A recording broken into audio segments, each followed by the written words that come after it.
Exam बाबा की भविष्यवाणी माइक्रोनोट्स series के तहत हम एग्ज़ाम ओरिएंटेड टारगेट फैक्ट्स को पूरे भारतीय इतिहास से इस तरह से कंपाइल करते हैं कि एक भविष्यवाणी के रूप में सटीक प्रश्न आपको नज़र आए एग्ज़ाम हॉल में अपने प्रश्न पत्र के अंदर। एक एक भविष्यवाणी को हम डिकोड करने का प्रयास करते हैं। प्राचीन भारत से भी कुछ तथ्य भविष्यवाणी के रूप में है, मध्य से भी और आधुनिक से भी। देखिएगा, पहला एक तथ्य भविष्यवाणी के रूप में मैं आपको देने जा रहा हूं। हिमालय के पास चूंकि भारत स्थित था, हिमालय के पास आप जानते हो विष्णु पुराण में साफ कहा गया है, उत्तरम यत्र समुद्रस्य हिमाद्रश्य दक्षिणम वर्षम तदम भारतम नाम भारती यत्र संतति योजनानाम सहस्त्राम तु द्वीपोयम दक्षिणोत्तरात् पूर्वे किराते यस्यन्ति पाश्चिम यवना स्थिता। अर्थात जो हिमालय के दक्षिण में है, चूंकि भारतवर्ष हिमालय के पास स्थित था, इसीलिए भारतवर्ष को हेमवत वर्ष या हिमवर्ष भी कहा गया है। यदि प्रश्न आ जाए हेमवत वर्ष या हिमवर्ष का मतलब क्या है, तो भारतवर्ष से है। क्यों बोला गया है? क्योंकि वो हिमालय के पास स्थित था। दूसरा तथ्य भविष्यवाणी के रूप में यूनानी व्याख्याकारों ने, ग्रीक्स ने, याद रखिएगा, चाहे हेरोडोटस की बात करें आप, ग्रीक्स ने यानी कि यूनानियों ने भारत की भूमि के लिए जिस संज्ञा का प्रयोग किया है, संपूर्ण भारत की भूमि के लिए जिस संज्ञा का प्रयोग किया है वो है दूध तथा मधु की भूमि। ये प्रश्न आ सकता है सत्य कथन के रूप में, दूध तथा मधु की भूमि, मधु माने शहद, भारतवर्ष के लिए प्रयोग हुआ। लेकिन कहाँ? रोमन व्याख्यानकारों में या रोमन इतिहासकारों द्वारा या यूनानियों द्वारा या इस्लामिक जगत के द्वारा या चीनियों के द्वारा। तो आपका सही आंसर होगा, याद रखना, ग्रीक्स के द्वारा, यानी कि जो यूनानी इतिहासकार हैं। ईसा की प्रथम शताब्दियों से, क्योंकि चीनी यात्री भी भारत में आए, वैन सांग हो, युवान चांग हो, चुओ जोकाओ हो या आपका फाहयान हो, तो इन्होंने भी भारतवर्ष के लिए विशिष्ट संज्ञाओं का प्रयोग किया है। आइएगा देखते हैं अगली भविष्यवाणी। ईसा की प्रथम शताब्दी से ही चीनियों ने भारत के लिए तियनचु या चुआंतु, याद रखना बड़ा विशिष्ट नाम है, तियनचु या चुआंतु संज्ञा का प्रयोग किया है। क्लियर? लेकिन जब वैनसांग, आप लोग जानते हैं कि वैनसांग को हम युआनचांग या श्वानचांग भी कहा जाता है। हर्ष के काल में 7वीं शताब्दी में चीन से आप महायान बौद्ध धर्म का अध्ययन करने के लिए कहाँ? नालंदा विश्वविद्यालय भारत में आए थे। आपको वर्तमान शाक्य मुनि नीति का पंडित एवं तीर्थ यात्रियों का राजकुमार भी कहा गया। और युआनचांग या वैनसांग की जो प्रसिद्ध पुस्तक थी वो थी सी यू की। तो वैनसांग में भारत में आया था। उसके बाद चीन में भारत के लिए जिस संज्ञा का प्रयोग ज्यादा प्रचलित हुआ वो था यिंतु। याद रखिएगा, आप चाहे यिंतु हो, चाहे चुआंतु हो, चाहे तियनचु हो, ये भारतवर्ष के लिए चीनियों द्वारा प्रयुक्त विभिन्न संज्ञाएं हैं। अथर्ववेद में आप जानते हो, अथर्ववेद के पृथ्वी सूक्त में भारत को माँ का दर्जा दिया गया है। पृथ्वी सूक्त अथर्ववेद का एक सूक्त है, उसमें इसे भौगोलिक खंड नहीं माना है, इस भूमि को हमने माँ का दर्जा दिया है और कामधेनु गाय से उसकी तुलना की है। तो अथर्ववेद में भूमि की तुलना एक ऐसी धेनु अर्थात गाय से की गई है जो अपनी विभिन्न संतानों को भाषा, धर्म तथा विश्वास में विभिन्न होते हुए भी समभाव से दुग्धपान करवाती है। अर्थात भारत की भूमि ना केवल उपजाऊ है, ना केवल संतति जन्य है, अपितु वो समभाव भी रखती है और सभी संतानों को समान वितरण करती है। अब आप जानते हैं ऋग्वेद में इसीलिए ऋक एक शब्द का प्रयोग होता है, ऋत का, याद होगा आप लोगों को, यानी कि प्रकृति की जो समान वितरण व्यवस्था है उसी पर मानवीय समुदाय भी रहे तो न असमानता रहेगी और न ही किसी प्रकार का, जब असमानता नहीं होगी तो असंतोष नहीं होगा, असंतोष नहीं होगा तो किसी प्रकार के संघर्ष या युद्ध की स्थितियां नहीं पनपेंगी। वसुधैव कुटुंबकम के रूप में हम कार्य कर सकेंगे। अथर्ववेद के पृथ्वी सूक्त में भूमि को माता बोला गया तथा मैं पुत्र हूं। स्पष्ट तौर पर ये भारत भूमि के लिए राष्ट्र प्रेम का प्रथम उद्घोष हमें अथर्ववेद के अंदर नजर आता है। अब देखिएगा, सोनरेट एक फ्रांसीसी विद्वान है, प्राकृतिक वैज्ञानिक और यात्री है। सोनरेट का क्या कहना है कि सारा ज्ञान भारत से आया है तथा भारत सभ्यताओं की जन्म भूमि है। कितना महत्वपूर्ण तथ्य है, कितना महत्वपूर्ण प्रश्न है कि सारा ज्ञान भारत से आया है तथा भारत सभ्यताओं की जन्मभूमि ये संज्ञा प्रयुक्त हुई है सोनरेट के द्वारा। अब्दुल मलिक इसामी ने बहुत शानदार बात लिखी है। अब्दुल मलिक इसामी की बहुत ही बढ़िया फुतुहुस सलातीन नामक पुस्तक में जरा देखिएगा क्या इसामी क्या लिखता है। मुल्क ए हिंदुस्तान की खुशहाली के भी क्या कहने हैं, खुद फिरदौस अर्थात स्वर्ग भी इस बगिया से रश्क यानी कि ईर्ष्या करे है। इसका इलाका धरती के माथे का गहना जैसे सुंदर दुल्हन के मुखड़े का तिल हो। अब्दुल मलिक इसामी एक गजल के रूप में भी आप इसको देख सकते हैं। याद रखिएगा, नॉक हो सकता है प्रश्न के रूप में, भविष्यवाणी है एग्जाम बाबा की तरफ से। हिस्ट्री विद किंशुक जो टाइटल आप यहाँ पर देख रहे हैं उसकी तरफ से। आगे देखिएगा, मेगस्थनीज ने अपनी पुस्तक इंडिका, आप लोग जानते हैं इंडिका को मौर्यकालीन समाज का दर्पण भी कहा जाता है। सेल्यूकस निकेटर की तरफ से मेगस्थनीज चंद्रगुप्त मौर्य के दरबार में एज ए ग्रीक एम्बेसडर आया था। मेगस्थनीज लिखता है कि भारतीय ईमानदार होते हैं एवं सदैव सत्य वचन बोलने वाले होते हैं, जबकि एरियन ने लिखा है कि युद्ध कला में भारतवासी अन्य समकालीन जनों से अत्यधिक श्रेष्ठ हैं, ज्यादा श्रेष्ठ हैं। क्लियर। दूसरी बात, यहाँ पर एक कथन और आता है, जरा देखिएगा। ये कथन है युवानचांग या वैनसांग या श्वानचांग, जिसने सीयू की नामक पुस्तक लिखी, जिसको वर्तमान शाक्य मुनि, तीर्थ यात्रियों का राजकुमार एवं नीति का पंडित भी कहते हैं। वही वैनसांग है जो हर्ष के काल में 7वीं शताब्दी में भारत नालंदा विश्वविद्यालय में महायान बौद्ध धर्म का अध्ययन करना था। ये कहता है भारतीय जल्दबाज और चंचल चित्त के होते हैं, परंतु सिद्धांतों के बड़े सच्चे और पक्के होते हैं। वे किसी के साथ कपट नहीं करते, वे सत्य प्रतिज्ञ होते हैं, वे पवित्र नैतिक सिद्धांतों में विश्वास करते हैं, वे कोई भी वस्तु अनुचित ढंग से नहीं लेते हैं, न्यायोचित मात्रा से अधिक झुकते हैं, पाप कर्मों के कारण दूसरे जन्मों में प्राप्त होने वाले फल यानी कि दंड से भयभीत रहते हैं, और प्रस्तुत जन्म में सदा नैतिक, चरित्रवान, ईमानदार एवं सादा व्यवहार करते हैं अर्थात सामान्य जीवन जीते हैं। वे धोखा नहीं देते तथा अपनी प्रतिज्ञाओं का पालन करने में पक्के होते हैं। याद रखिएगा। अब मैं कुछ भविष्यवाणी आपको पाषाण काल से संबंध में बतला रहा हूं, जो काफी परीक्षा उपयोगी होने जा रही है, भविष्यवाणी के रूप में सटीक बैठेगी।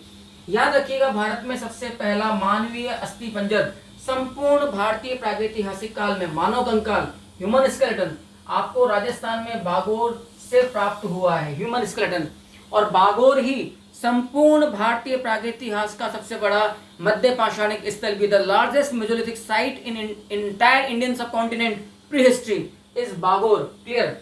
याद रखिएगा, प्रथम मानवीय बस्ती का प्रथम स्पष्ट साक्ष्य संपूर्ण भारतीय प्रागैतिहासिक में सराय नाहर राय जो यूपी की बैरन नदी घाटी से प्राप्त हुआ है, मध्य पाषाणकालीन स्थल है। यहाँ से सबसे प्राचीन मानवीय बस्ती प्रागैतिहासिक भारत की और महादहा दोनों यूपी से प्राप्त हो रहे हैं, लेकिन सबसे प्राचीन मानवीय बस्ती आपको सराय नाहर राय से प्राप्त होती है।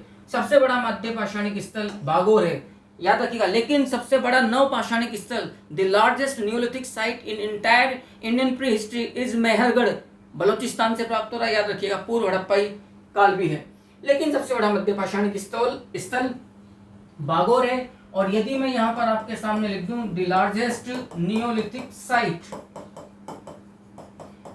साइट इज मेहरगढ़, तो ये भी गलत नहीं होगा। आपको साथ के साथ तथ्यों को याद रखने में सुविधा रहेगी।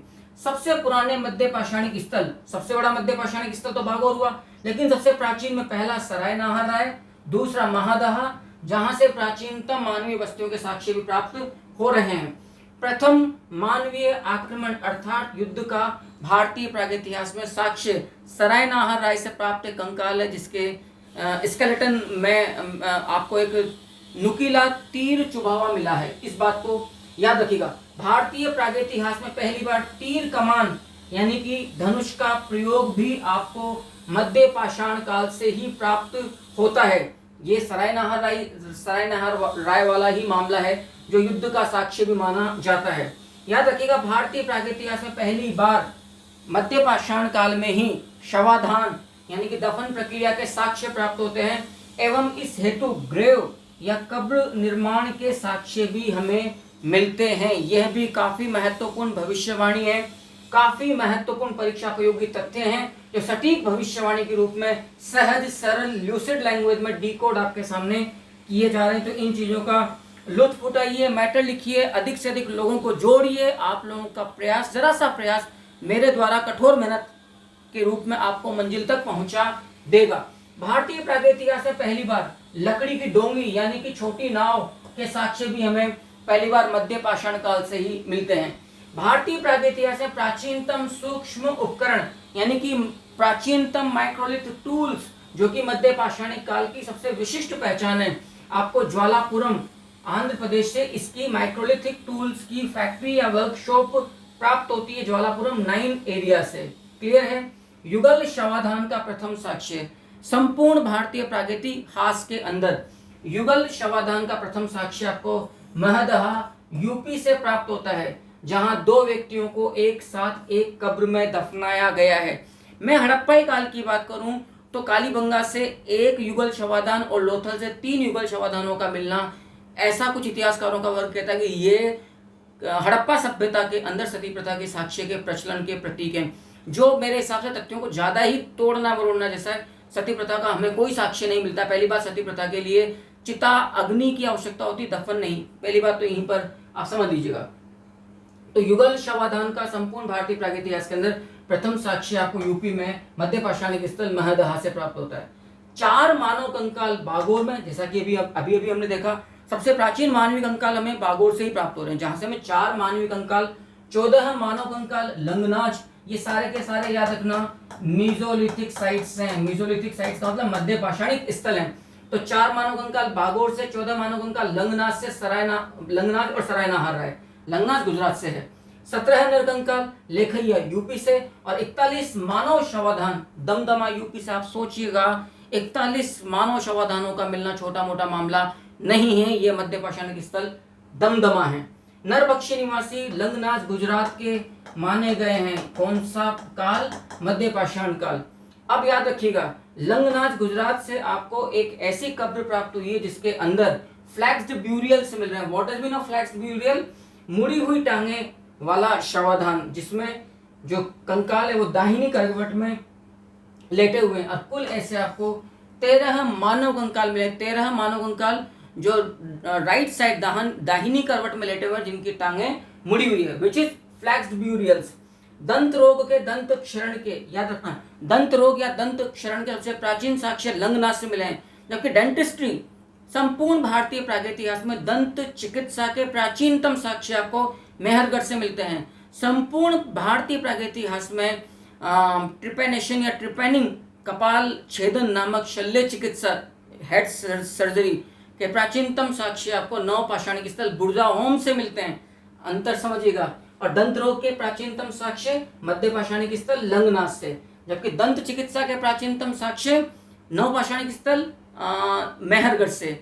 और कपाल छेदन प्रक्रिया यानी कि ट्रिपेनेशन या ट्रिपेनिंग के प्राचीनतम साक्ष्य पूरी दुनिया में नव पाषाणिक स्थल बुर्जाहोम, जो कश्मीर का है, जिसका मतलब जन्म स्थान भी होता है।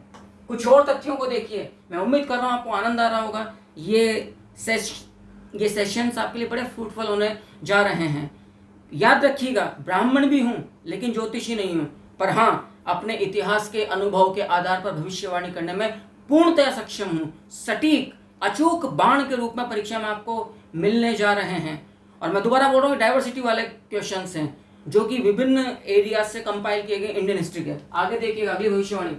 बागोर और लंगनाज दोनों से स्पष्ट है कि इन मध्यकालीन स्थलों का संबंध हड़प्पा स्थलों से भी था, यानी कि ये मध्य पाषाण काल से लेकर नव पाषाण काल से लेकर प्री हड़प्पन चैल्कोलिथिक यानी कि ताम्र पाषाणिक बस्तियों से लेकर हड़प्पाई बस्तियों तक चल रहे हैं। इतना लंबा सांस्कृतिक अनुक्रम आपको यहाँ से प्राप्त हो रहा है। महमूद गजनवी पहला सुल्तान था जिसने अपना रूप चित्र अर्थात पोर्ट्रेट अर्थात शबीह का निर्माण किया था। शबीह का मतलब होता है पोर्ट्रेट यानी कि आदम कद चित्र।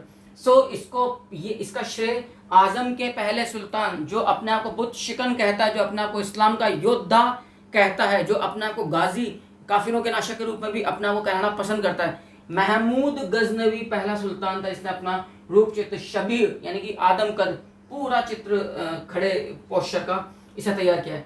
याद रखिएगा, अल बिरूनी जो 11वीं सदी में महमूद गजनवी के साथ भारत में आया था, उसकी पुस्तक का नाम है किताब उल हिंद या तवारीख उल हिंद, जिसे 11वीं सदी के हिंदुस्तान का दर्पण भी कहते हैं। किताब उल हिंद के संबंध में स्टैनले लैनपूल क्या लिखता है? वो लिखता है कि किताब उल हिंद टकराती तलवारों, जलते शहरों और लूटे जा रहे मंदिरों की दुनिया के बीच पूर्ण रूपेण निष्पक्ष अनुसंधान का जादुई द्वीप है। मान लीजिए प्रश्न आ गया, ये कथन किसका है, किस पुस्तक के संदर्भ में है? गच्चा खाओगे, बच के रहिएगा और फोकस रहिए। इसके लिए आपको साथ चाहिए एग्जाम बाबा की भविष्यवाणियों का। लीजिए, पढ़िए, आगे बढ़िए।